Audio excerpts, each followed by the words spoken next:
Eu queria até me aprofundar um pouco nisso de o que existe hoje que está totalmente errado na sua visão e que, independente de quem ganhar, provavelmente não vai mudar. Uau, pô, é tanta coisa, mas posso começar com um, assim. Primeiro que vem na cabeça, compra de voto. Oi? Compra de voto. A compra de voto, ela é a base da democracia brasileira. Existe compra de voto hoje? Pelo amor de Deus, na verdade, só existe compra de voto. Quanto mais você desce na pirâmide social, mais a compra de voto está presente na vida das pessoas. O Brasil provavelmente é a democracia no mundo que mais tem compra de voto. E você tem a compra de voto, vamos dizer, estrito sensu, que é chega a época da eleição e uma família vai receber uma grana do cabo eleitoral ligado ao político. Então, em geral, o político ele paga aquilo que eles chamam de lideranças, ele pega uma grana com caixa 2 e a liderança vai na casa das pessoas. Quantos votos vou trazer aqui? Pô, tem minha família toda, umas 7 pessoas. Vou dar aqui então, R$600, leva a volta a família inteira. Às vezes R$1.000, dependendo da eleição, especialmente eleição de vereador. Isso é a compra de voto estrito sensu. Ela acontece muito em cidade pequena e muito em cidade pobre. Muito. Em geral, em cidade pequena e pobre, cidades, por exemplo, do Nordeste, as pessoas empregadas na prefeitura, elas fazem esse trabalho de cooptação e compra da galera. Beleza, isso é a coisa 1.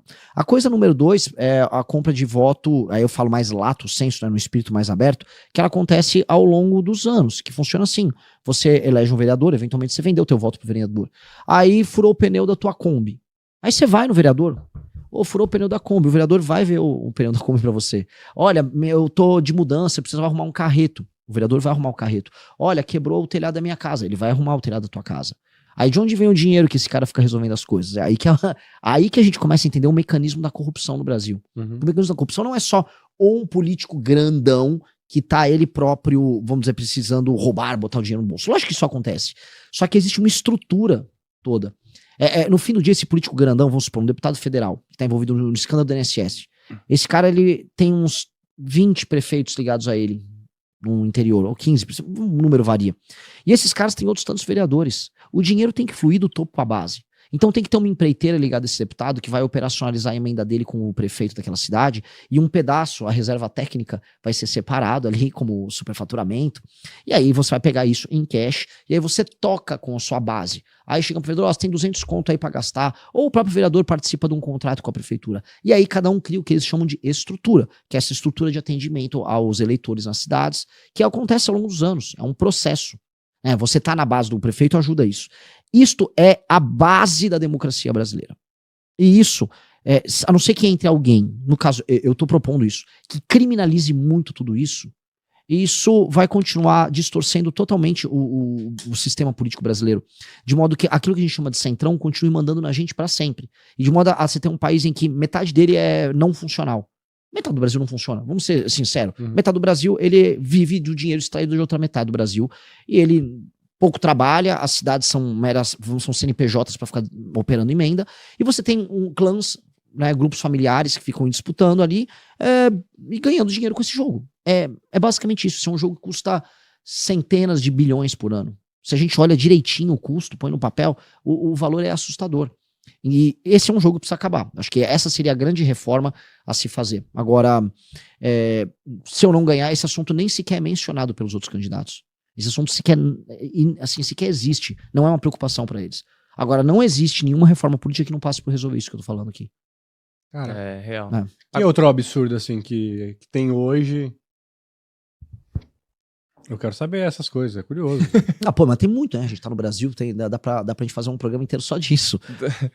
100 absurdos do Brasil. Eu contei 2, eu posso amarrar, vou fazer uma coisa legal, vou amarrar uma coisa na outra, né? O político influencer e o político comprador de voto, né? Quando a gente surgiu lá em 2015, 2016, a gente falou, cara, a gente tem que entrar na política usando as redes sociais pra colocar gente nova, sangue bom na política. Ledo engano, inocentes, né? Primeiro, o que aconteceu? Ora, se você usa a rede social como uma ferramenta, outros vão usar e todo mundo... E você tem limites. No começo tinha limite, vamos fazer um negócio sério e tal. Só que alguém cruza o limite e todo mundo vai alargando o limite, levando para absurdo. Até o ponto da gente ter, por exemplo, sei lá, teve nele... A Janela Pascoal fazia campanha para um candidato chamado Coringa Reaça nas eleições de e 22, que era basicamente o Coringa do Batman, que eles iam ser reaça. São figuras patéticas da direita que foram levando o discurso apenas para aquilo que é viral e atende o desejo das pessoas de entretenimento nas redes sociais.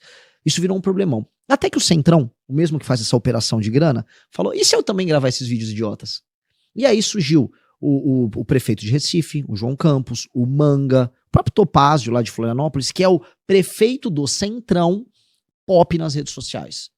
Que é uma mistura de... o Manga é famoso. Manga colossalmente famoso. E assim, o Manga é um ladrão que desviava a grana da saúde através da igreja da esposa. A gente olha isso aqui e fala, cara, é tudo errado. O cara desvia a grana da saúde através de uma igreja. Esse cara, né, tem que ir muito pro inferno, assim, não há o que dizer. Esse cara é um canalha. Mas ele nem liga. Ele continua fazendo os vídeos dele de humor e as pessoas defendem ele. Porque o entretenimento fala mais alto do que isso. Então, no fim, olha a volta que as coisas deram. As redes sociais se tornaram um instrumento daquele próprio sistema que eu estava descrevendo de manutenção dele no poder. E aí volto pro começo do podcast. A cena do Flávio Bolsonaro, nem sei se dava pra botar isso na edição, dançando num evento lá no Nordeste. O que ele tá fazendo com isso? Ele tá fazendo Manga. Ele tá fazendo João Campos. Ele tá entendendo, pra eu pegar esse eleitor despolitizado, é dançar, é meio boçal. Isso vem com preço. Isso vem com preço. Você não vai alterar o jogo como ele é. Você nunca vai ter uma reforma fiscal concreta, sabe? Pra gente ter aquele Brasil que a gente fala, pô, fiscalmente responsável, sem usar a marretada da taxa de juros cair de maneira concreta lá pra baixo, curva de dívida resolvida, a gente só focar em gente competitiva. Você não vai ter isso se aquele outro assunto não for resolvido. Mas ninguém quer olhar pra esse outro assunto. Esse outro assunto, todo mundo finge que não existe. E aí ficam com aquela coisa tipo, não, mas o Kassab tem um plano. O Kassab é literalmente isso. O Kassab literalmente é o cara que tem o maior número de prefeitos no Brasil, e os prefeitos do Kassab vivem disso. Então, o sistema é foda, parceiro do Tropa de Elite, esse é o sistema. O sistema é esse. O sistema, a gente vê as engrenagens de cima, o Xandão com uma toga, tá, mas vamos lá embaixo. Vamos lá no chão de fábrica, vamos sair da sede, vamos lá pro chão de fábrica, vamos falar com o peão. O peão é o vereador.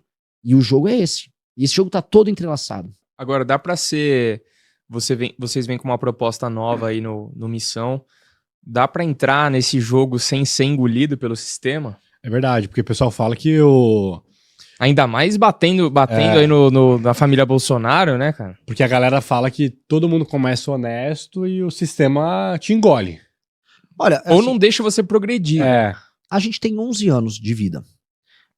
Estamos indo pro 12º ano. A gente não tem nenhum escândalo de corrupção, a gente já teve, vamos dizer, a sedução já passou na frente, todas as tentações, né? A tentação mais fácil era, e se a gente virar bolsonarista mesmo? E se a gente só... Esse seria um caminho... mais fácil. O Arthur Duval teria 20 milhões de seguidores no Instagram. O Arthur seria um Duval caminho promissor. É altamente popular, ele é o melhor debatedor que eu conheço, é super corajoso. Se ele fosse bolsonarista, o Arthur teria 20 milhões de seguidores, tranquilamente. O Arthur é muito mais talentoso que o Nicolas. O Kim seria gigantesco. O Kim já estaria concorrendo para ganhar a eleição do governo em São Paulo tranquilamente. Por quê? Porque é fácil. Essa já é a primeira tentação, que é a tentação da fama e do caminho fácil que a gente resistiu. Outras tentações que a gente poderia ter no caminho, a tentação da roubalheira, ou a tentação de aceitar um jogo fácil. Não aceitamos. É da nossa natureza, a gente não mudar quem nós somos. A gente tem que permanecer sendo essencialmente a mesma pessoa, com os mesmos gostos, frequentando os mesmos lugares. Sabe?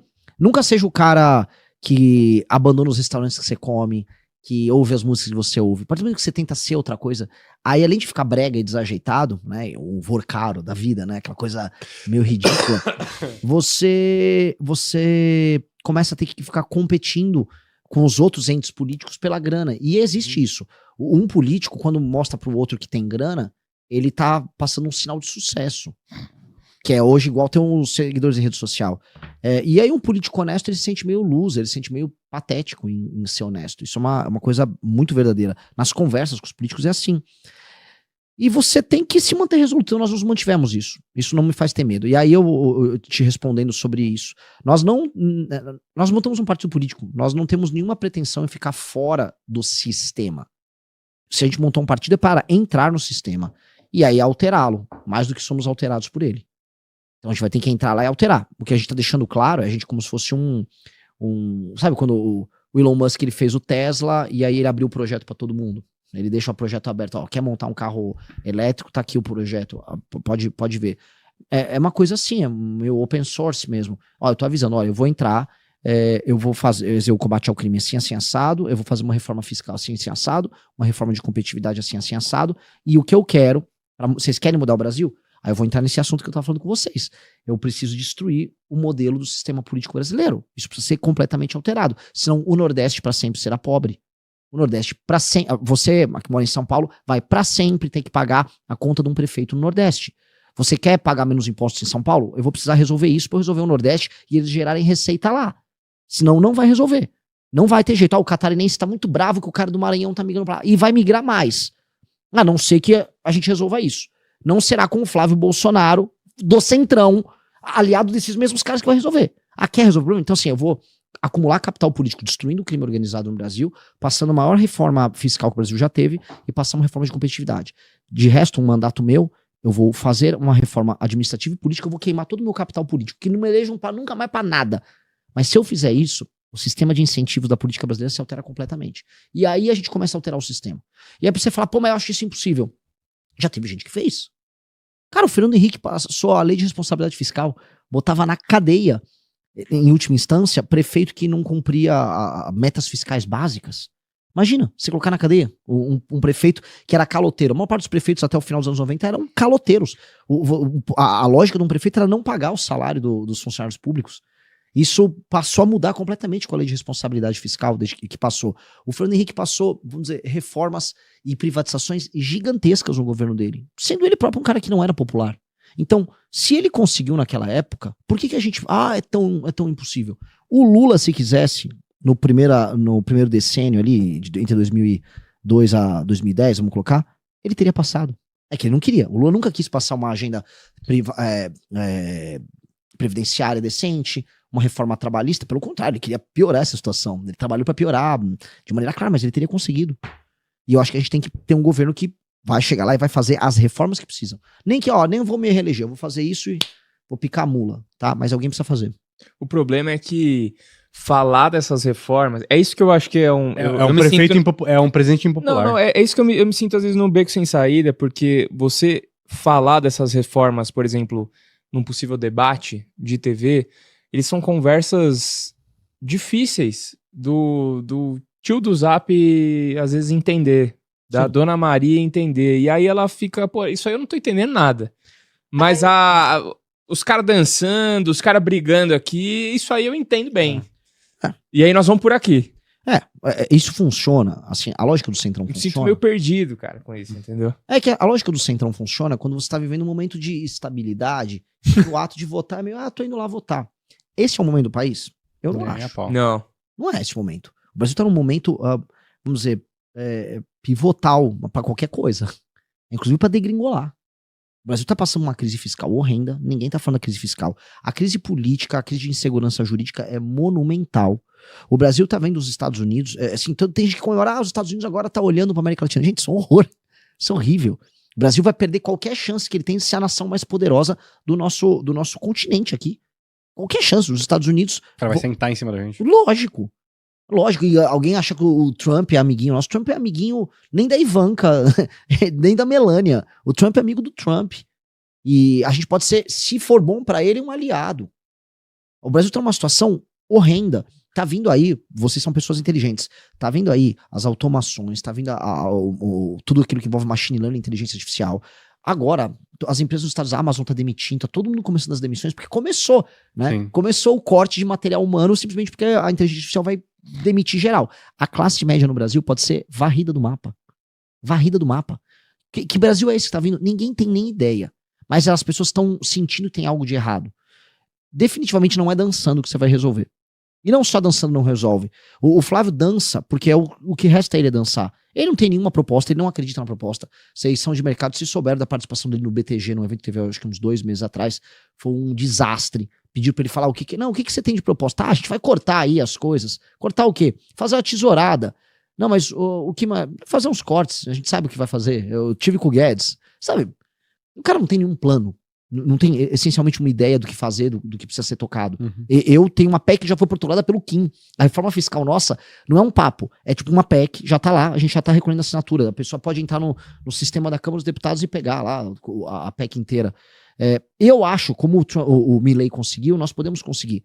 As pessoas entendem as coisas em termos simbólicos. Tudo que é reduzido aos mais simples, ela é reduzida a um termo simbólico.